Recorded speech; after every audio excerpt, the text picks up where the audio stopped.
Are you affirming that you think President Trump is a fascist? I've spoken about... That's okay. You can just say yes. Okay. It's easier than explaining it. I don't mind. Here's the next story. And by the way, there have been quite a few wins this week, considering that last 2 weeks weren't great for the Trump administration in some facets. I should say starting Friday, maybe 2 weeks ago was not all that great. Was it 2 weeks ago the Chinese students, 600,000 students? Well, that was H-1Bs. actually older, but it came back up. It came back up amidst this conversation. So. All right.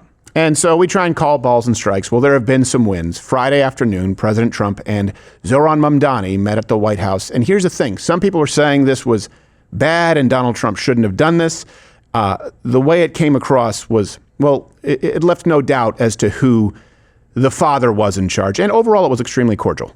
We've just had a great meeting, a really good, very productive meeting. We have one thing in common. We want this city of ours that we love to do very well. And I wanted to congratulate the mayor. He really ran an incredible race against, a lot of smart people, starting with the early primaries against some very tough people, very smart people. And he beat them easily. I appreciate it. Please. I appreciated the meeting with the president, and as he said, it was a productive meeting focused on shared admiration and love, which is New York City. We spoke about rent, we spoke about groceries, we spoke about utilities, we spoke about the different ways in which people are being pushed out, and I appreciated the time with the president. I appreciated the conversation. I look forward to working together to deliver that affordability for New Yorkers. I feel very confident that he can do a very good job. I think he is going to surprise some conservative people, actually.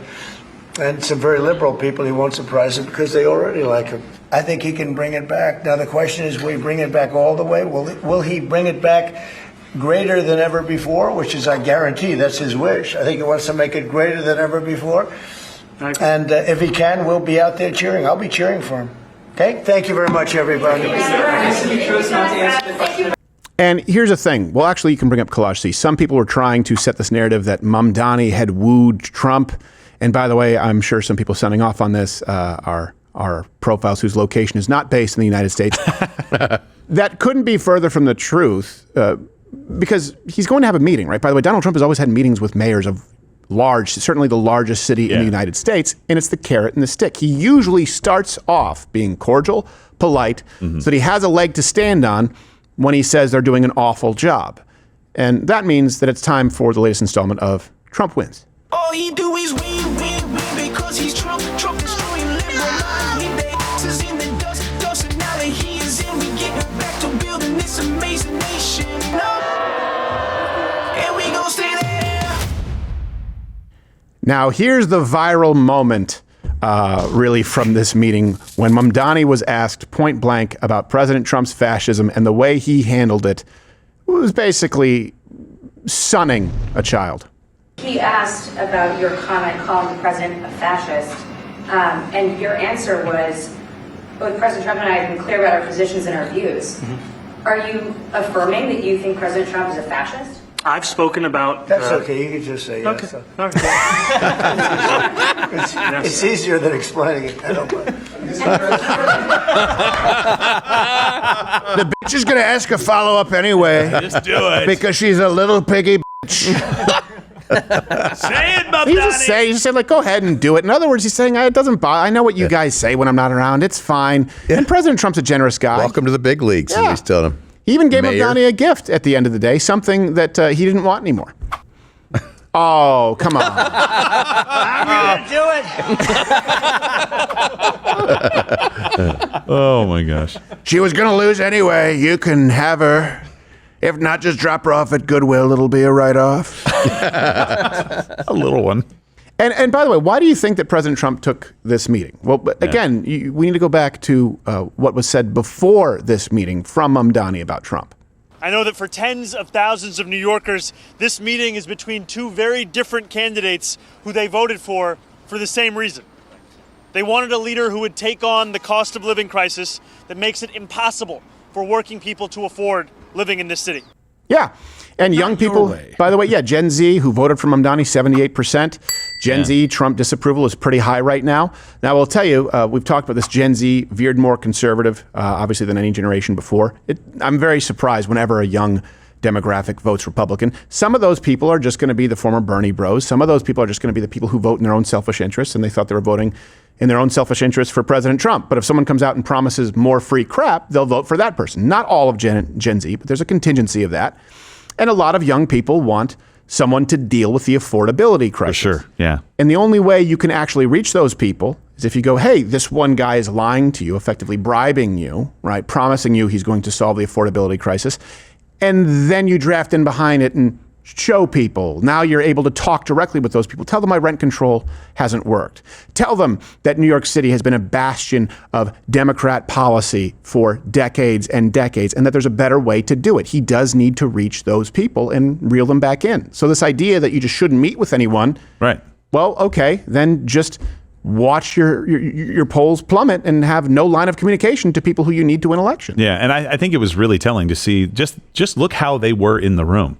Right. Mamdani looked in every way subservient to President Trump. President Trump was just comfortable. He had a grin on his face. He goes, just tell him it'll be easier, and then slaps him on the arm. Yeah. Like, it was obvious, like, he was the person in charge. It was a great, in my opinion, I understand what he's saying. I'll be cheering for you, all this stuff. I think he wants to go like, hey, listen, we want New York to be better off, but we're not cheering for you when you fail. Right. You see what this guy did? He came in here. He didn't look like he was in charge of anything. He's running your city, and he's basically saying free stuff. He's going to have to steal money from people to do it. Okay? Right. Yeah, I think the posturing was great, but everything Trump said was wrong. It was unprincipled. It was kowtowing. It was not To good. him? Yeah, not good. It was saying He didn't give a whole lot up, though. Yeah, but he didn't. How are you going to make it great? What are you going to do? We Now's agree not the time, fundamentally on policy. Now, I don't disagree with you. I just think now's not the time. No, Everybody I think said that about Mamdani already, and he still won. He still beat Democrats twice because one turned independent to run against him. Well, I think The Republican was never a thing. Mamdani's on the right track. He's going to bring costs down because what makes a city expensive? It's desirability. Yeah. Yeah. People will. You can hear the for sale signs going up. Right. It will be a less desirable place, Yeah. and people will leave en masse. Yeah. and there go your. Yeah. We'll see. I It will hope. be less We'll valuable. see. Yeah. Well, And that's not the way he wants to do it, but that's how it's going to happen. well, this is one of those things, right? Remember people got mad that Rush Limbaugh said that he wanted Barack Obama to fail at implementing policies. They said, see, he hates America. He was saying, no, I don't want Mm-hmm. That's him to the best implement example right there. You got it. policies that fail. That's the problem, is there's just no winning, and I guarantee Donald Trump has already made it pretty clear that he thinks the policies are terrible. In this case, you meet with a guy, and you have to be as friendly with him as possible, and then Pull him in, you call break his Boston- hand in a handshake. Yeah, right? Well, he did. He did see do that? the whack. Yeah. And he's like, tell him cold Santa Claus better get a raise. I saw you try to bench 1.25. Yeah. Boy, that was Bring it in. painful. That was terrible. Don't bench. Don't upload it if you do. Keep it private. Keep it in your boudoir.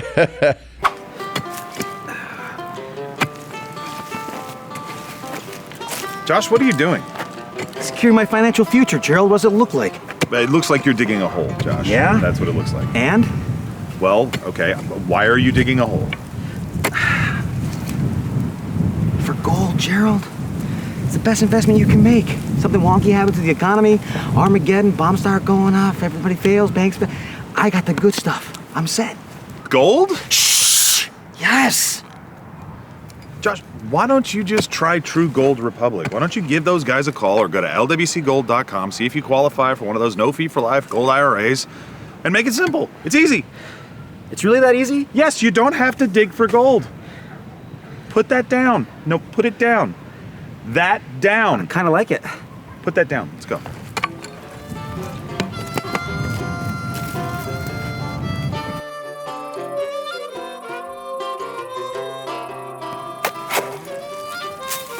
Let True Gold Republic help you safeguard your retirement with physical gold and silver. Go to lwcgold.com or call 800-628-4653. Sign up or call today and see if you qualify for a no-fees-for-life IRA. Come on. And actually, Kristen Welker did a follow-up interview, I believe it was yesterday, with Mamdani, and they were discussing law and order, and Mamdani is just, I think you're going to see this, he's a guy who knew how to campaign, pander, how to cater for votes, but he gave Welker an astonishing level of non-answering. The other threat that we heard from President Trump to send troops to New York City to address issues of crime and immigration. We've seen him do this in other major cities. Did you get any assurances in your meeting, Mayor-elect Mamdani, that President Trump will not send troops into New York? I told the president that the cornerstone of an affordability agenda is public safety, and that it is critically important to me. And for all that has been said and all that has been spoken about, and the tens of millions of dollars looking to make New Yorkers fearful of that question, the truth of it is, in fact, that I'm looking forward to working with the NYPD to deliver on that. And I shared with the president that my decision to retain Police Commissioner Jessica Tisch is in large part a recognition of the fact that in her time leading the NYPD, she has driven down crime across the 5 boroughs while starting to uproot corruption that was endemic in the top echelons of that department under Mayor Adams. But to this core question that I think so many New Yorkers are curious to know the answer to, what did President Trump say to you? Did he assure you he will not send troops into New York? He told me that he cared deeply about public safety. I said I cared deeply about the same. But did he say he wouldn't send troops? What I told him is that what separates New York City from anywhere else in the country is we have the NYPD. And I hobo trust the shit. NYPD to deliver public safety. And to me, that is something that I know that they can do, that they have done, and they will continue to do under my leadership. So he didn't rule it out in your meeting? I made it very clear what we wanted to do was to deliver public safety and affordability, and the NYPD would be the ones to do so. For the rats? What? I saw a subway rat was the size of my hamstring. How can he talk about the NYPD in any kind of a positive, like, oh, these guys are going to take care of it? After what he said, I know, pre and during his campaign about the NYPD, and also the story that we broke about one of his big campaign guys out there saying, these guys have an opinion, just shut up and do your jobs. Right. He's the consummate politician. There's nothing fresh, nothing new there. No. The same bounce, the same points. He did have a index finger ring, though. That's new. Yeah. I don't know if that's That's his eating. Because he was a hip hop guy. He's got to have his bling. He told me that. He has to have lots of bling. To say MC things like Cardamom. I made it clear. You didn't make anything clear. You were a guest. You make nothing clear. Well, one thing he did make clear, and this is pretty important, is for a guy who campaigned on this idea that President Trump is a fascist, well, that kind of breaks apart. For example, just picture real fascists in your mind. The Stalins, the Mussolinis, the Hitlers, the Pol Pots, the Maos, take your pick, the Pinochets, the Papadocs, the, who else? Who am I missing? Castros. Trudeau. Yeah, let's throw Trudeau in there. All of these actual fascists. Are those the kinds of people who you say, like, well, yeah, sure, Mussolini, sure, Stalin, sure, Pol Pot, like they have the killing fields, but I'll work with them where I can.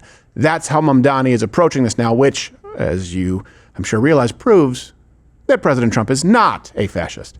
Just to be very clear, do you think that President Trump is a fascist? And after President Trump said that, I said yes. And so you do. After he gave you permission. That's something I've said in the past, I say it today. And I think what I appreciated about the conversation that I had with the president was that we were not shy about the places of disagreement, about the politics that has brought us to this moment. And we also wanted to focus on what it could look like to deliver on a shared analysis of an affordability crisis for New Yorkers. Do you still believe President Trump is a threat to the democracy? Everything that I've said in the past, I continue to believe. And that's the thing that I think is important in our politics, is that we don't shy away from where we have disagreements, but we understand what it is that brings us to that table. Well, you kind of do if you're under a coming into the fascist Oval dictator, Office actually. You to kind of make do a shy point or away make from a stand. I'm disagreements. coming in there to deliver for New Yorkers. And a few weeks ago, I was asked by a reporter 3 words to describe myself. I said, New York City. How do you square working with someone who you still think is a threat to the democracy? I think working for the people of New York City demands that you work with everyone and anyone, and that you always look to find those areas of agreement while not overlooking the places of disagreement. We don't shy away from working together. That's exactly what you do with fascists. Yes. You're actually not able to voice disagreement. You actually try to fight against them, I thought. Yeah. I thought that's how this He's worked. a male socialist Kamala Harris. Imagine interviewing a dissident to the Nazis. Like, well, you know, Hitler has his ideas, but the great part is we can all work together. We don't have to shy away and have our disagreements. Of course, the women always look away when they come to take us. I know I'm a Jew, but he's working on it. When they come to take us, the women always look away. Sorry, you touched on a sore spot, Verica. And Trump, again, for a lot of these folks, he understands, he's a TV guy, he understands posturing. And when he meets with people or he spends time with people with whom he disagrees, he usually comes out on top. He gets the upper hand. Mm-hmm. This is men's fragrance. Hold it. Yeah. This is no. So what we'll do is just take that, Joe, put it in, and then the other one is for your wife. How many ones? There one. You guys never know.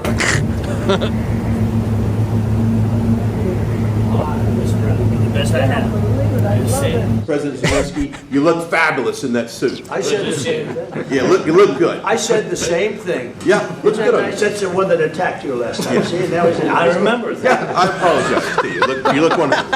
Picture everybody, so we look nice and handsome and thin. Beautiful. Perfect. Here comes perfect camera work. Huh?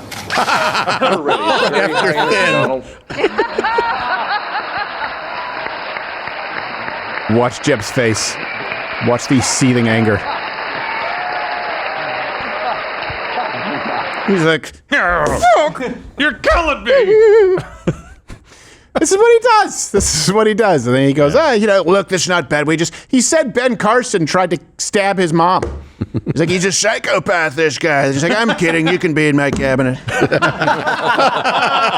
It's an okay doctor. Ted Cruz's father killed JFK. Your dad killed JFK, but we'll make you a liaison or something. It'll be fine. Rubio has genetic abnormalities, his hand, fetal alcohol syndrome. His mom was a crackhead, tiny hands. I'm kidding, you'll be in. Like, we act like this is new. It's not. It's not. Then you would, if he didn't do this, you wouldn't have, most improved player like Marco Rubio. Yeah. I feel like Marco Rubio now is like, I get it. Mm-hmm. I get it. We're able to make headway because this guy acts like this. Yeah. Like, hey, I was teased as I was young. It's okay. Trump's just falling in line. We were both young. We were both young, and we were petulant, and now it's, your hands are fine. Don't even notice them anymore. I knew growing up 2 twins. One of them had flipper hands. That's how I could tell them apart. I'd say, show me your hands. Always looked like they were doing the Star Trek. It was just her fingers. True story. It is a true story. You draw from what you know. Let's go to some other. When people get out of that limo and he's standing there to greet them as our face and voice, aren't you proud of that? Isn't that great again to have a guy with a tiller on the ship like that? I just, whoever's coming out of that door, we don't know who it is, but that guy's waiting there to represent us. This is a neat time. Oh, look at that. Look, he wears a suit. Oh, he does understand what a suit is. Yeah. Very nice. You're going to like the way you look. Oh, you're still here? And you're still watching this on YouTube? You've probably noticed something is missing by now. I'm not here. That's because the Live Daily Show is now streaming exclusively on Rumble weekdays at 11 a.m. Eastern. Tune in there, where nothing is censored.